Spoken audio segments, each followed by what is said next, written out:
Hey guys, I'm Pixel Dan, and this is a review of the Watchmen Silk Spectre II from Mattel.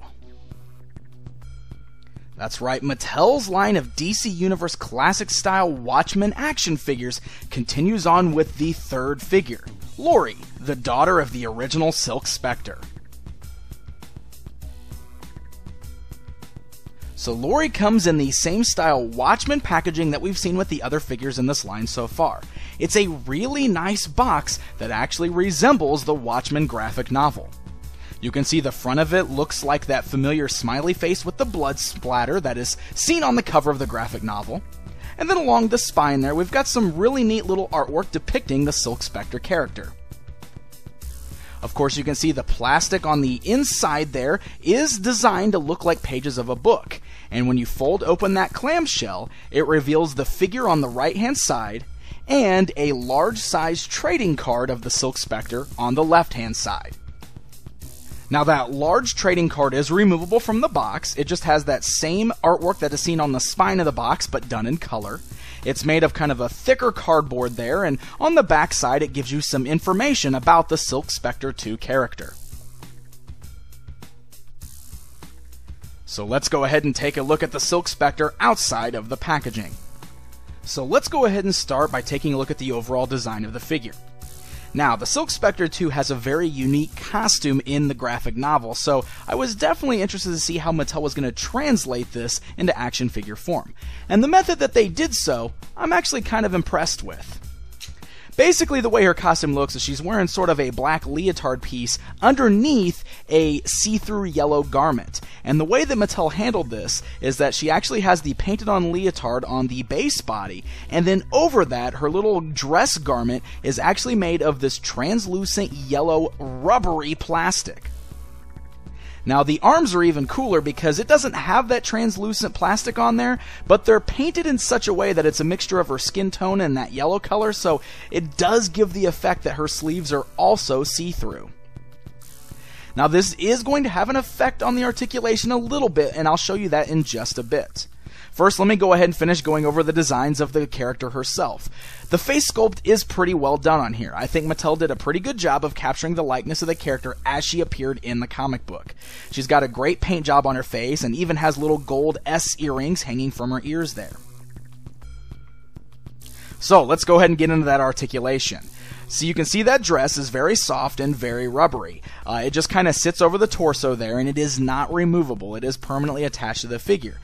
Luckily, that doesn't really hinder the articulation too much, but what does hinder the articulation is her very stiff hair. As you can see, her head does not really turn left and right very much, and it barely moves up and down, so you're not going to get a lot of movement there. Otherwise, she's got the standard ball-like joints at the shoulders, but she's missing the bicep cut. She has standard joints at the elbows, swivels at the wrist, there's no torso cut, but she can still swivel at the waist even though she's wearing that dress. And her legs can still split at the hinge joints outwards and move forwards and backwards with no hindering because of the skirt. She's got swivels at the thighs, standard joints at the knees, and then the standard ankle joints. So, overall, articulation isn't bad, but she is lacking some pretty important joints. The fact that you can't really turn her head left and right is kind of a bummer because you're not going to get a lot of poses out of her. Also, the fact that she's missing those bicep cuts is really going to hinder the amount of ways that you can pose her arms. Specifically, since she is posed with two closed fists. You're not really going to get a lot of good poses out of her because you can't swivel the arms, and it kind of keeps you from even being able to do the hands on the hip pose, which is a real shame. Now, Silk Spectre does not include any accessories, but she does include the standard Watchmen display base. I have been a big fan of these. I'm glad that each of these figures do include their own little display base, and it's the same one that we saw with both Dr. Manhattan and Rorschach. It just has a single peg on there, and it can plug onto the bottom of the Silk Spectre's foot to help her stay standing, or just work as an additional display piece.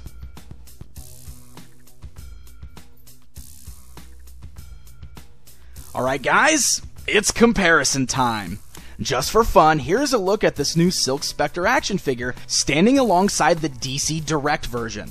Now, this figure from DC Direct is actually based on her movie appearance, and her costume was slightly different, but it still kind of gives you a side-by-side view of the two different Silk Spectre action figures that we now have. So there you go, guys. There's a look at the brand new Silk Spectre II action figure from Mattel's Watchmen toy line. I think she's a really nice looking action figure, and I still think Mattel did a pretty great job with handling her costume. The biggest letdowns here are the fact that her articulation is very lacking, specifically in her head and in her arms. If that was a little bit better, I'd say this figure would be much better than it already is. But she still does look really nice standing side by side with the other Watchmen action figures, and personally, I'm just still really happy that we're finally getting toys based off of this very famous comic book. Silk Spectre II is part of Club Black Freighter and will be available on MattyCollector.com on May 15th, 2013. Until next time.